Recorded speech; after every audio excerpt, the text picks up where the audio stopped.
அன்பிற்கினிய தேவ பிள்ளைகளே, ஆண்டவருடைய பரிசுத்த நாமத்தில் உங்கள் ஒவ்வொருவரையும் வாழ்த்துகிறோம். இந்த காலை வேளையிலே நற்கருணை ஆண்டவருடைய பிரசன்னத்திற்கு உங்களை ஒப்புக் கொடுக்கிறோம். வல்லமையான ஆண்டவர் உங்களை பாதுகாக்கவும் பராமரிக்கவும் எல்லா விதமான அருள் ஆசீர்வாதங்களையும் பொழிய வேண்டும் என்று செபிக்கிறோம்.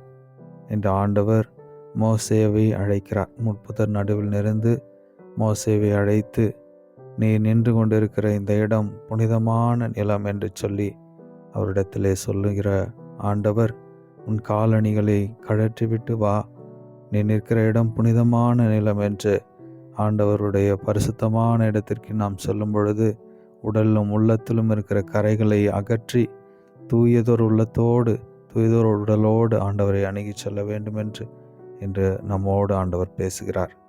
அதே வண்ணம் பார்வோன் மன்னனுக்கு எதிராக, எகிப்து மன்னனுக்கு எதிராக சென்று இஸ்ராயல் மக்களை விடுவிக்க வேண்டும் என்று மோசே அனுப்புகிற ஆண்டவர், நான் உன்னோடு இருப்பேன் என்று சொல்லி வாக்குறுதி தருகிறார்.